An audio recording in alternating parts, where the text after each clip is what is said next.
Hello, this is your host, Todd Lewis of the Prez of Fly podcast. I'm joined again by Terminal Philosophy to continue our discussion on the history of warfare.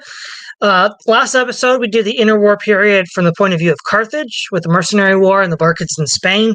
And now we're doing the Interwar period from the perspective of the Romans, focusing on the Illyrian War with Queen Teuta and the Gaelic War culminating in the Battle of Telamon in 225 BC. So when we look at the rise of Illyria, Polybius states that Illyria by 233 BC is unified under King Argon, son of Platerus. Now, Illyria roughly corresponds to the location of the former Yugoslavia. So that's the general location of where Illyria is. And what the key advantage the Illyrians have, and we sort of hinted at this at the end of our naval warfare video, is that their lighter ships, the Liburna and Lemba, were the sort of model for all future Mediterranean warfare up until the invention of the Dramon in the 5th century AD. And part of it is a lot like the Vikings of Scandinavia. There's lots of inlets and rivulets and a long coastline due to the jagged nature of the coast. So a similar kind of culture of raiding and piracy develops in Illyria.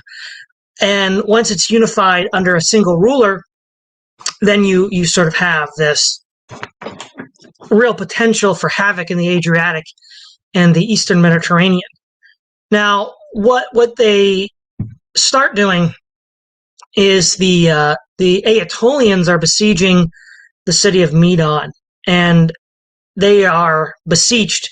The Illyrians are beseeched to come to the aid of Medon, and they do. And basically, what the Aetolians don't expect it, for one thing.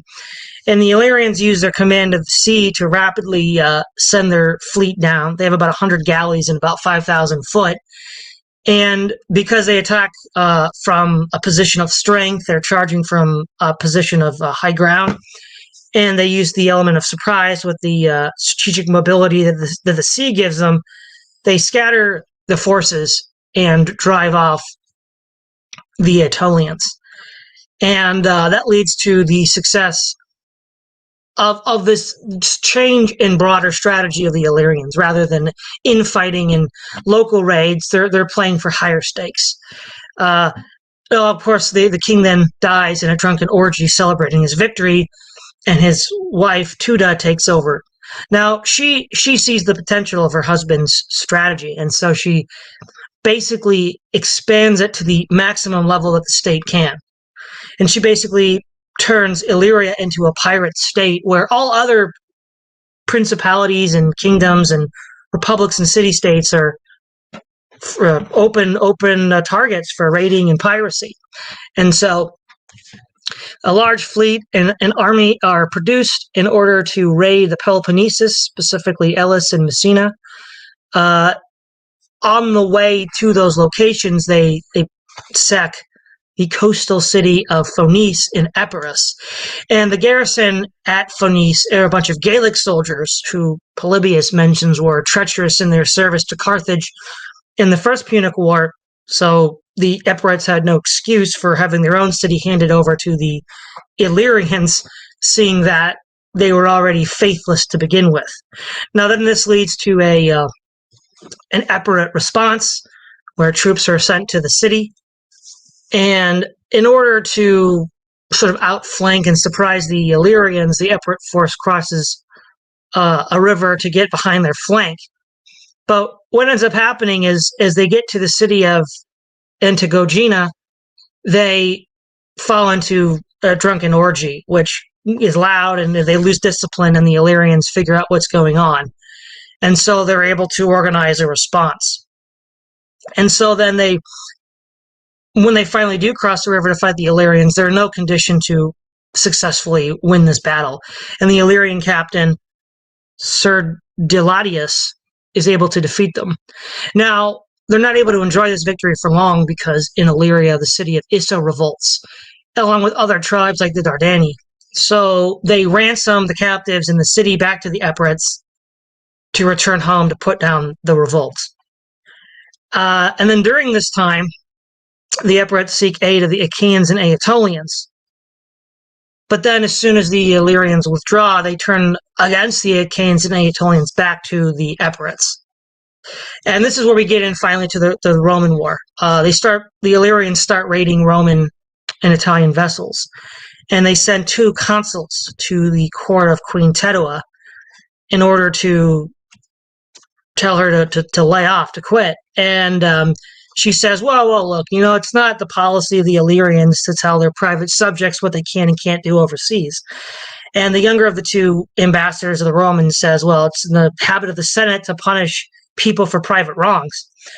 And then, according to Polybius, in a rage, Queen Teuta then has him killed on his way back to Italy, which is a breach of diplomatic procedure, and a state of war now exists between Rome and Illyria. And before we get into the actual war itself, Rome very prudently styles themselves as the protectors of Greece and of order and of fighting at international piracy. So I guess instead of international terrorism, like the United States tried to use 20 years ago, you could say Rome was fighting international piracy. So, in terms of philosophy, what are your thoughts on the rise of Illyria? Right. Well, the Illyrian Wars are an interesting set of conflicts because they're far lesser known than, say, the Carthaginian Wars or perhaps the Latin Wars or others like that. The Illyrians, which you mentioned earlier, sort of emerged as originally a set of sort of isolated and conflicting principalities and smaller kingdoms, and then they sort of emerged under King Argon.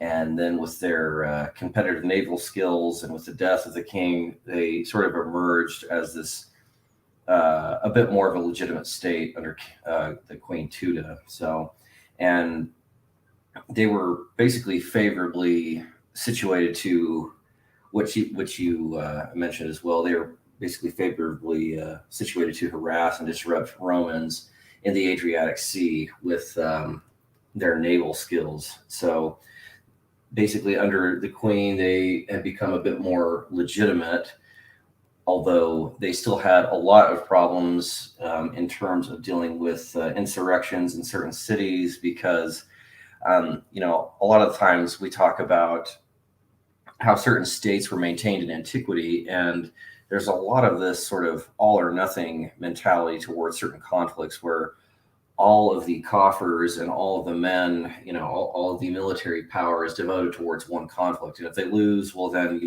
everything's in shambles and everything's in total disarray.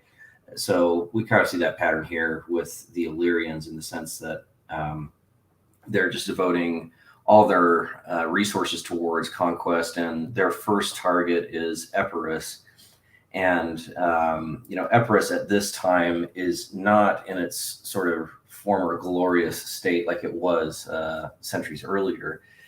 They're now this reduced power in the Peloponnese. They still have their own territory, of course. They still have cities under their control, but they are sort of diminishing, they're sort of living in the shadow of Rome, of Carthage, and of other powers further to the east. So, but yeah, under this queen, as you mentioned, the Illyrians start to harass and destroy certain Roman trading vessels.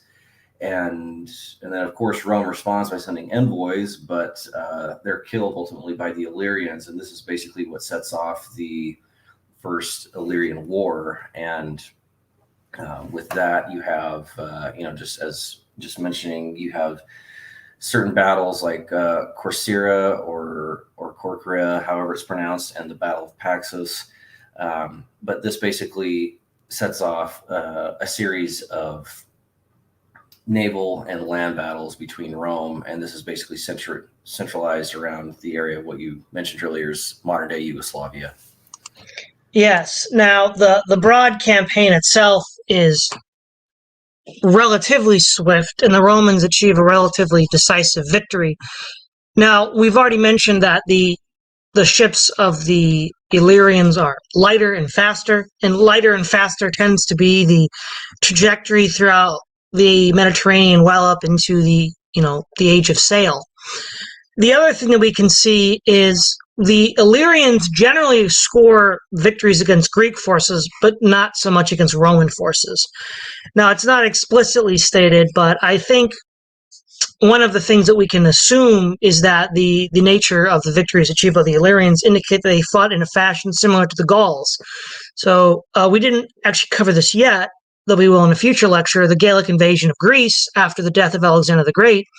The Macedonian forces were largely scattered and dispersed by the Gaelic forces. The sort of sword and board that we see with the Romans also was, to some extent, lesser extent, used by the Gauls, and seems to have been the rock, paper, scissors hard counter to the phalangite formations.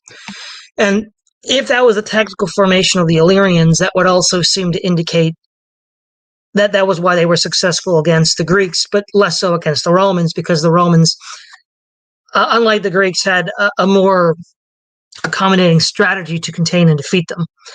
Now, Teuta has a large fleet with reinforcements in order to take the city of Corcyra and Epidamus. They first try to attack Epidamus, and they come in disguise as merchants trying to get water for their water jugs, where the jugs have swords hidden in them. And they take the gate, they slay the people on the walls and on the gate, but the warning cry is given, and the Epidamians rally to the cause and drive them back to their boats. But they then sail to... Actually, the fleet was divided. One went to Corcyra, one went to Epidamus. The other fleet that went to Corcyra was successful. The Corcyrans had asked the Aetolians and Achaeans to aid them, but before the Greeks could show up, they were intercepted in a sea battle, where the Illyrians had basically tied their ships together to be like this unsinkable floating island. And when the Achaean vessels rammed them, they didn't sink because they were chained to each other, and then the Achaean ships couldn't extricate themselves. And so doing, they were boarded, and the Illyrians had superior numbers of marines, and so overran the Greek ships, and left them really unable to come to the aid of Corcyra. At this point, the Corcyrans surrendered. They realized, well, we're not going to have any help. Our allies haven't made it yet. And presumably the Corcyrans haven't yet heard of Rome's involvement in this conflict. And then there's a garrison is left under a man by the name of Demetrius Pharos. Now, the Romans have two forces, a fleet led by Gnaeus Fulvius of 200 ships, and an army under Aulus Postumus. Now, the fleet is scouting out in the Adriatic and reaches Corcyra to gain intelligence and to figure out where things are. Well, it turns out that the Corcyrans are overjoyed the fact that the Romans are here. We don't exactly know why, but Polybius states that Demetrius felt like he was falling out of favor with Queen Teuta. So he's like, well, look, I'll just hand you the city, Romans, and you'll be under our protection. So the Corcyrans become allies of Rome, friends of Rome. And because at this point, clearly the Achaeans and Aetolians are in no position to protect the island from the Illyrians. And Demetrius can use the Romans as allies to eventually cement his control over Illyricum himself. Which makes me wonder if he was in some sense a part of the royal family, because, how else could he easily get the other Illyrians to fall in line? Postumius' forces marched to Brundisium with 20,000 foot and 2,000 horse. The Romans then sailed to Apollonia, which I believe is in modern-day Albania, and that city allies to the Romans. And when this is heard, the Romans are at their doorstep, the Illyrian doorstep. They abandon the city of Epidamus and return home. When the Roman forces consolidate, they then march up Illyricum, so the fleet shadows them as they go up the coast, and the army marches up through what is today modern-day Albania, Macedonia, Kosovo, and Serbia to relieve the city of Issa. And the tribes that had revolted, the Partheni and Ardani, also ally with the Romans. And at this point, Teuta realizes the jig is up and just withdraws to Risen across the river of the same name. She then surrenders to the Romans on terms very favorable to the Romans, where she basically cedes all territory except a few minor locations which she's holding out in to the Romans, who then give it to Demetrius. Epidamus the island city of Epidamus also becomes a Roman friend. And then the Romans leave the troops there to protect the tribes that had revolted against the Illyrians and establish Demetrius as their agent. And so we also see that the Romans later then send Postumius to the Achaeans and Aetolians, who they consider might be viewing this as an aggressive or a offensive action against them, because previously that part of the Mediterranean had been under their protection. And the Romans are like, well, no, we're just saving you Greeks from these pirates. And apparently it was an effective propaganda device, because the Greeks themselves were fearful of the Illyrians, and they were like, well, look, if the Romans want to do the job for us, that suits us. And so the real moral of the story is that the Illyrians just bit off way more than they could chew. Picking a fight with the Romans is always a bad choice, especially when you're a small, rinky-dink, third-rate power in the Balkans. Yeah, you're absolutely right. I mean, the summary here of the First Illyrian War is that the Illyrians got a little bit too drunk on their own initial successes against the Greeks to the south. And again, the Greeks in like modern-day Albania and Epirus and places like that were just too weak to organize a large army to thwart either naval or land attempts at expansion by the Illyrians. Because the Illyrians were a bit more centralized, this allowed them some offensive capability. But after Epidamus was abandoned by the Illyrians just due to the size of the Roman forces under General Postumius, there was just nothing the Illyrians could do. I think it was something like 20,000 infantry and 2,000 or 3,000 cavalry. And the Illyrians there was no way they could hope to touch that. And so Queen Teuta kind of saw the writing on the wall and basically had to negotiate and lost a lot of land due to that. And I think, as you mentioned before, the Risen River, everything I think south of that had to be ceded to the Romans. And of course, Demetrius is sort of the satellite Greek Roman ally. And they were thrilled to have Roman support because, I mean, obviously they're just they're the big juggernaut right now in the Mediterranean. And the Illyrians could not hope to compete with them either on land or on sea, even though they had faster ships. The Roman ability to simply raise one fleet after another, I don't even know. It's uncertain whether or not that the Illyrians were aware of that capability, but either way, there was just no way of doing that. And so, it was, I think the First Illyrian War lasted only 1 year, I think from 229 to 228. And so it ended in a treaty.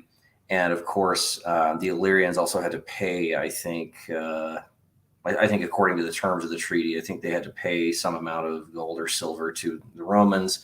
And there couldn't be any ships from Illyria that were armed. I think any more than, 2 ships that couldn't sail south, I think, of the Drin river mouth that leads into the Adriatic. So yeah, I mean, the Illyrians just had no hope of competing with Rome. Exactly. Now, the second conflict, another list in the many Gaelic Roman wars. This is considered extremely important for the broader grand strategy of the Second Punic War by Polybius for 2 reasons. The first reason is this war occurs during the rule of Hasdrubal the Fair over Barcid Spain. And he says that one of the reasons why Barcid Spain was able to grow so rapidly and become such a powerhouse was because Rome was concerned with a very serious threat on its own border and wasn't able to effectively contest Carthaginian expansion in the area. And then furthermore, if the Gaelic forces had either A, been successful or had timed their revolt for a decade later, they would have been able to give their significant manpower resources to Hannibal, which would have made the Second Punic War very, very different. And instead of maybe the 20,000 Gaelic forces that Hannibal was able to recruit, he could have recruited 100,000. But they'd already been killed by the Romans a decade earlier. So, it's a great what if. Could these Gaelic tribes have tipped the scales in Hannibal's favor had they just waited a little bit longer? I mean, we'll never know, but that's the sort of importance that Polybius attaches to this conflict. Now, we've already mentioned the Insubres and the Boii with earlier Gaelic interventions into Roman territory, but the last major conflict was around Lake Vadmo in 283 BC, which led to an extensive peace.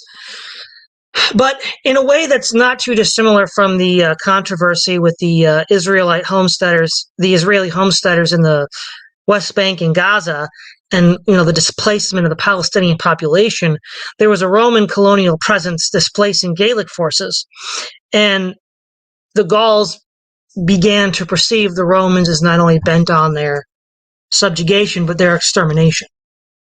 And so in 236 BC, the Insubres and the Boii asked for the aid of the Transalpine Gauls, the Gaestea, who were on the River Rhone, to help them in their raid against the Romans in a sort of preemptive spoiling attack. These are essentially mercenaries. They paid them up front, then promised them more loot and plunder in Italy proper. And, the Gauls are often soldiers for hire. We see this, of course, with the Carthaginians as early as the Battle of Himera.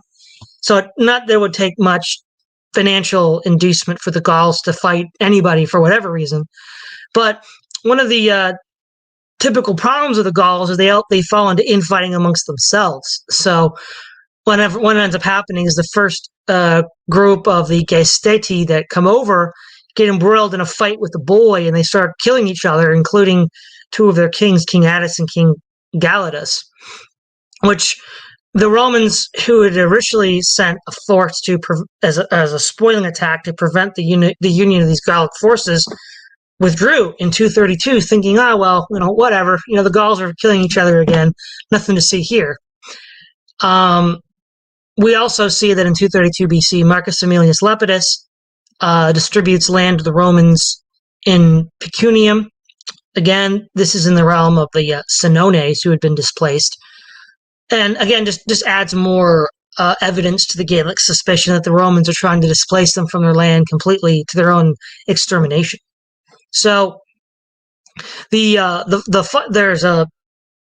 finally sort out their problems of infighting, and then raise a vast army of the Transalpine Gauls, bring 150,000 foot and 50,000 horse, plus the troops that are already in Cisalpine Gaul. Now, it's in this conflict that Polybius gives us the foundation for his claim that Rome had 700,000 effectives on foot and 70,000 horse, as total manpower assets. Now, not at any one time. I think at the beginning of this conflict, the Romans deploy around 50,000 forces, but that's a thimbleful of their total manpower reserves. And this is all within the backdrop of the Second Punic War. And so the Gauls, let's just start here, the lead up to this war. What are your thoughts on the Roman Gaelic lead up? Right. Well, you did a pretty good job of summarizing it. I mean, basically taking a big step back, there is more or less this coalition formed between Gaelic tribes, Transalpine tribes, and the army that's eventually formed, which Polybius states is like well over 100,000 men. Basically, I forget the name of the battle which you had mentioned. I think it was in like 283 BC, the Battle of Lake Vidmo or Vido or something like that. And that had basically led to this long era of peace and between Rome and the Gauls to the north. But during that time, there was all sorts of,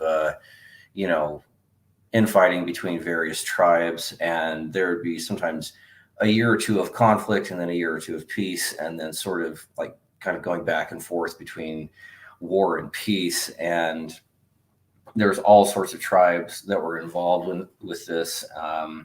Sometimes the Aminus tribes or various, there's just quite a few. It's a large collection of small tribes, basically, of just various Celtic peoples in northern Italy and from the Po River Valley and things like that. So anyways, I think you covered that fairly well. But at the end of the day, what they end up doing is creating this coalition of the Transalpine army. It's like 100 or 150,000 infantry, and I wasn't able to find any sort of, I don't know if Polybius had mentioned a certain number of cavalry that went along with that. But what you had mentioned too is that I think the Romans had something, for their entire, protection of their territory, of something like 600 or 700,000 men, plus 50 to 70,000 horse. There's not much contention here with modern historians on the part of Polybius's estimations of Roman forces. But yeah, that's like total assets. So again, just this Roman capability of raising armies is pretty jaw-dropping. But yeah, I think that's a good lead up into the Second Illyrian War. Now, broadly speaking, the Gauls take roughly the same path they took back with Brennus in the Battle of the Allia. So we see that there's a Gaelic force attacks Clusium, and in the war with Brennus, Clusium was a Roman defeat, and it is here. Now, this time the Gauls use a sort of unique stratagem. Normally the Gauls don't implement stratagems. They're very direct, just, as we'll get to in the Battle of Telamon, the Gauls really support the onrush, or the Furor Celticus, the fury of the Celts, as their sort of like main impetus. And then if the enemy breaks and they pursue and they're successful, and if the enemy doesn't break, then they're not successful. But here they use a bit of deception. They see the Roman forces in Clusium, and they're like, well, we don't want to attack them directly. So what they do is the Gaelic horde sets up camp and lights fires at night, and then leaves behind a cavalry position, but during the night moves the rest of the army across the river secretly to outflank the city. And so when the Romans wake up and they see, oh, the Celts must have run away, they just left this little detachment of cavalry. So they leave the protection of Clusium, and then they get caught in the trap. And the Celts had went to the city of Faesulae, and then surround and annihilate the Roman forces. About 6,000 Romans were killed. It was a grievous blow to the Romans. And so, but because of the night march and because of the battle, the Celts did not directly assault the city of Clusium, but waited to see what would happen. So the Romans then have two consuls. There's one consul, Lucius Aemilius Paupus, who was sent to Arminium to block the advance, and then Gaius Atilius Regulus, who had previously been stationed in Sardinia, was recalled to Italy to also help block the Gauls. Now, after the Battle of Clusium, given the fact that the Gaelic army was much larger than his own, Lucius Aemilius shadows them. He's sort of pursuing what would later become famous as a Fabian strategy. He's not interested in a direct confrontation with the Gauls, but attacks foragers, shadows them, and makes it very difficult for them to gain supplies, which is the intelligent thing to do against a force that vastly outnumbers you.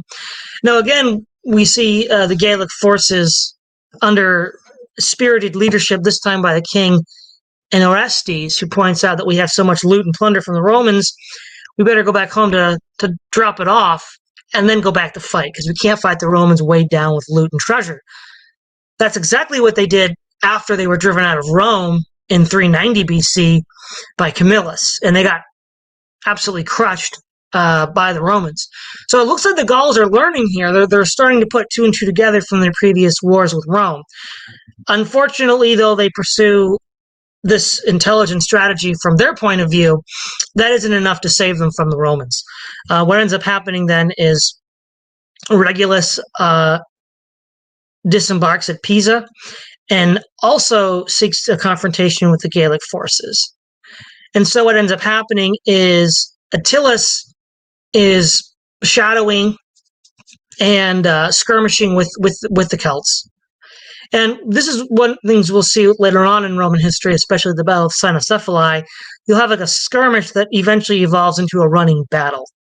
And so what ended up happening is light troops and cavalry were fighting over some key strategic positions, but as more and more troops were sent from both sides, it ended up growing into a broader conflagration. And furthermore as well, Regulus's troops are marching up from Pisa. He also sees this. And so the Gaelic army divides in two. One, roughly half is sent to fight Regulus, and the other half is sent to fight Aemilius. And so they place the treasure on the high ground, guarded by elite warriors, and the flanks have their chariots and cavalry. Now, one of the things that is pointed out at the Battle of Telamon by Polybius is that the Transalpine Gauls were not wearing any armor. They just ran around in trousers without a shirt. And that's going to come in to bite them in the butt later on in the battle when the Romans start using their javelins. But the boy and the Inzubres used leather jerkins, which he said were quite successful at deflecting the worst elements of the Roman attack. Now, he points out that the Gauls' main advantage is their charge. If they can break the enemy line on the first charge, then it's all good. The Romans realize that if you can absorb that first charge or disrupt it, then that's the key to surviving.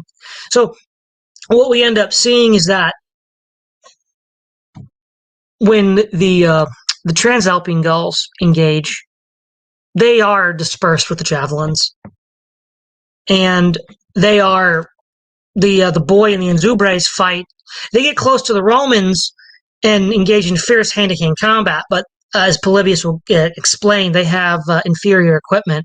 Apparently, their shields don't provide full coverage to the body in the same way the Roman scutum does, and their swords tend to become blunted or bent after repeated hacking at Roman formations.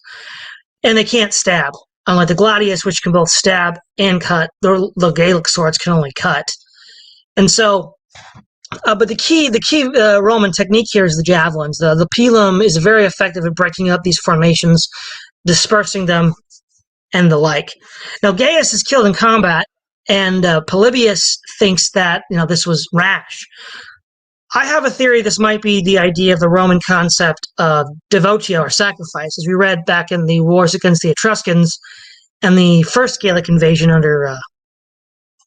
the Samnite Wars, rather. Roman general might devote himself to one of the gods in order to achieve victory. So it's possible Polybius was either not aware of this or unwilling to really say anything about it. Because whenever I hear about a Roman general that gets himself killed, I often wonder, was he trying to devote himself to then inspire his troops to defeat the Gauls? Because if they were outnumbered, that little extra morale boost might have been the edge to defeat the Gaelic force. Again, we don't have any hard evidence for this. It's more speculation on my part. But at the end of the day, the Battle of Telamon is a Roman victory. Roman cavalry, again, are a decisive element. The Gaius, before he's slain in combat, is initially leading cavalry and light troops to drive the Gauls off a promontory. And then from there, he then fortifies it and then charges down from a position of strength and outflanks them, followed up by his legions, and rolls up the line. And it's a massive slaughter. 40,000 Celts are killed, 10,000 are taken prisoner, and including a king, Concalitanus. And so what we see here is that even though overall the Celts were following a very prudent strategy, using ambush and outflanking maneuvers at Clusium, seeking to return home to drop off their supplies to continue the fight, their large army was not able to march fast enough to escape the Roman legions. And the Romans are the master of marching on foot. And presumably weighed down by treasure, they weren't able to outpace the Romans. So what are your thoughts on the Battle of Telamon? Yeah, Telamon is pretty interesting. I mean, at first, the lead up to that, which I think you mentioned fairly well, the Roman general Regulus did a good job of not initially fighting the Gaelic army directly. And I think the specificity here on the part of Polybius is really interesting and well appreciated amongst military historians, because he reports specifically that the Gaelic army is actually not overall as a total army not well equipped in terms of armor or protection. Now, yeah, there's of course the mention of some troops and some tribes being equipped with leather, but a lot of the Gaelic forces are just, as you said, like running around with trousers and their weapons, and that's basically it. And that's not going to do well against armored, disciplined Roman legions, which is exactly what happened. And the historian Anthony Andrews actually mentions this in the Battle of Telamon, where Gaius ends up fighting and is being killed, but even he had mentioned that the possibility of what you call, I think it's devotio or something like that, is a likely hypothesis because, anytime a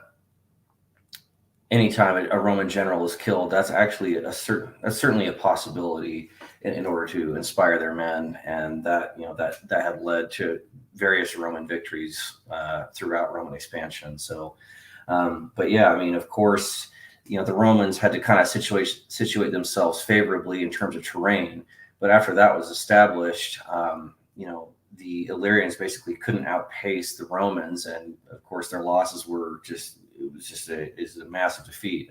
As you mentioned, it was like 40,000 killed, 10,000 taken as prisoners of war, a huge loss of cavalry, and of course the king in charge of the Gaelic coalition was captured as well. So it was just a huge slaughter, and that's one interesting thing about Roman tactics is that they are good at initially. They will never just charge out into open terrain or.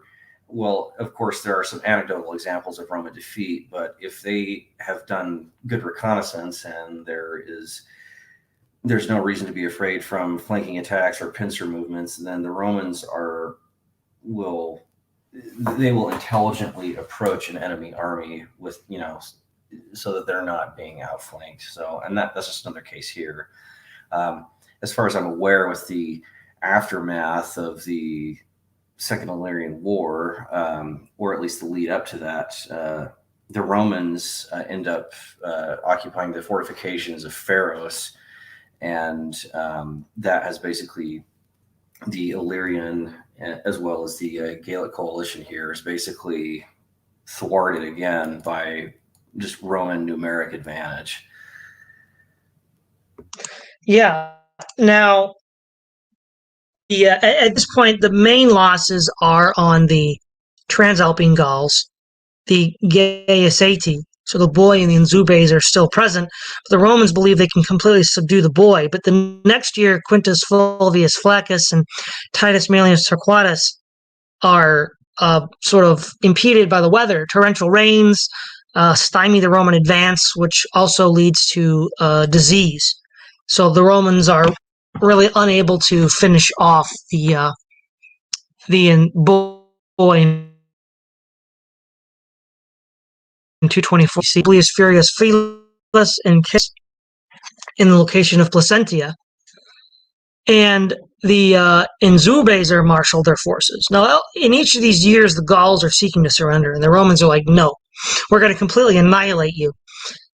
And now that does seem extremely harsh, but when we give the strategic recap on this, we'll see the reasoning why the Romans might have done that. So there's another battle in 223 where the Gauls are defeated, and Polybius again makes note of the Gaelic swords breaking or being blunted, and he says that the Roman hastati were equipped with the triarii spears in order that as they were being hacked on by the swords would break.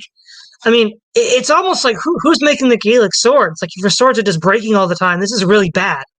So it's almost like the Gauls must have just got some, discount swords and not really paid attention where they got them from. And that's really why they lost to the Romans. You just couldn't hack through their armor. I wonder if they were using bronze, because bronze would, of course, bend and break in this way. That's not really made clear. But because they basically use their spears to get the Gauls to break their swords, apparently, they then close in with their own swords and kill them. And then the last bit is when they finally take Miodolanum, modern-day Milan. So Roman consuls Marcus Claudius Marcellus and Gnaeus Cornelius Scipio Calvus reject the terms of the Inzubres. The Inzubres call in more Transalpine Gauls. They arrive with 30,000 men. The Romans lay siege to Aquaere between Padua and the Alps. The Gauls are unable to directly relieve that city, so they attack the Roman allied city of Clausdidium to draw the Romans off. The Roman consul Marcus Claudius then launches a strike team with light infantry, presumably Velites, and cavalry to engage the Gauls. And again, the superior Roman cavalry utterly destroys the Gaelic forces.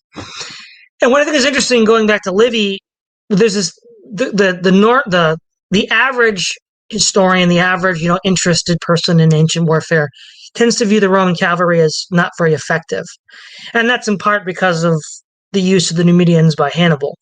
But we got to remember that the Numidians are sort of like S tier level cavalry of antiquity, and no one's that good. But the Romans are A tier. They're some of the best, and they score victories again and again and again for the Romans in very tight spots, like in the Samnite Wars and against the Gauls. And part of that is, as we've mentioned earlier, they were equipped and trained in the Greek fashion, so presumably they were taking notes from Alexander the Great and Philip and how they organized their companions. Now, we then see that with this last defeat, Gnaeus then marches on Mediolanum and takes it. There's a brief spirited resistance by the Inzubres outside the walls of the city, where the van of the Roman force is thrown into confusion. But when the rest of the force, along with Gnaeus, shows up, he inspires them to victory, takes the city, and then pursues a policy of scorched earth in the Inzubre homeland. And at this point, all the Gauls of Cisalpine Gaul unconditionally surrender to the Romans. And this is around 220 BC. So, what are some of your thoughts on the last leg of this Gaelic War? Right. Well, yeah, as you mentioned, the Gauls are again defeated in 223 BC, and this is again reported by Polybius, with the Roman Hastati sort of being the rock stars of that particular battle. He just mentions the poor quality of the Gaelic forces, weapons, armor, and sort of a lot of these formations are just not disciplined like the Roman legions. And of course, Polybius seems to suggest here, at least this is my own sort of theory, is that a lot of these Gaelic tribes sometimes have difficult communicating with each other, and there seems to be a lot of or at least the patterns of battle here suggest that there was bad communication and a lot of disagreement as to tactics and strategy. And I personally believe that that's one reason why the Gaelic forces, this sort of grand coalition of over 100,000 men, split, on various battles, just could not agree to one particular doctrine or one particular strategy in destroying the Romans. They were initially successful with sort of baiting the Romans out of their fortifications in the early part of the Second War, but the Romans basically caught on to this. And the fact that Rome knew that it was exposed to the north in terms of terrain. I mean, yes, there are mountains that go through the Italian peninsula, but once you get to Milan, there's sort of this sort of flat area, or at least around modern day Milan, there's this sort of flatter plain type of terrain. And the Romans knew that they were exposed by this terrain, and Polybius makes mention of that. And so I think that's why the Romans so vigorously pursued this coalition, because this is, there was no natural barriers. And so that's why there's almost this war of annihilation against these Gaelic tribes. I don't know. I think your summary is really good. I'm trying to think. And one other thing you mentioned that I think deserves some repetition here is that, a lot of the historians that I've read from mentioned that, Roman cavalry had struggled in quality for several generations. Because Rome early on, and by early on I mean the Latin War eras, and these various battles and wars with the Etruscans and the Gaelic tribes from the 280s. There was a lot of lesson learning, but of course the Numidians, if that is the standard, well, I think by all standards, they are like the most elite cavalrymen in the context of all Mediterranean equestrian fighting men. They're just simply the best on all military historical accounts. So If that's the standard, then I think Rome actually did a really good job of eventually matching that. But it did take, I would say, several generations of that. And Polybius also makes mention, at least in book 1 of the histories, that Rome sometimes they often struggled in finding enough horses for a lot of these cavalry formations. And so there was either a lot of purchasing of horses, either from the ancient Greeks or from various Iberian tribes. So I think basically it took sort of a small build-up era on the part of Rome to create these formations. But Rome, as we discussed in previous episodes, they're really good at adopting tactics by their former enemies and sort of absorbing that into their strategies. Yeah. Now, the last point to bring up here is why did Rome pursue such a harsh strategy of scorched earth and displacement? Now, obviously, they had no knowledge that Hannibal or anybody was going to march over the Alps like that. That was, of course, what gave Hannibal the edge. But the Gauls had been moving down this path for well over a century now, going back to Brennus in 390. That whole Po River Valley area is north of a defensible mountain terrain of the Apennines. But it's a good deal further south from the Alps, and the Romans were not in any position to actually defend or fortify the Alps. So the idea is that you create this sort of desert wasteland, if you will, so that any Gaelic raiding force coming down from the north will die of hunger. There won't be any food to get there. And also, Cisalpine Gaul, according to Polybius, is also, this is fertile area known for its production of wheat, swine, wine. You could easily feed an army in a metropolis in this area. And so if you're afraid of Gaelic invasions, now this also, of course, blunts Hannibal, right? Because this area has been wasted a decade earlier. It's no longer able to feed or maintain, a large army like it once was. So it's really this war of attrition with denying the foodstuffs to any invading force until Rome eventually is in a position to subjugate and occupy it itself. It's like what the British chieftain Calgacus said to the Romans, that when he was captured, you create a desert and call it peace. That's sort of what he was, criticizing. And while it certainly is a harsh strategy, from the Roman geopolitical perspective, there's certain justifications for it. Right, I totally agree. I'm not sure what to follow that up with, but I certainly agree with you.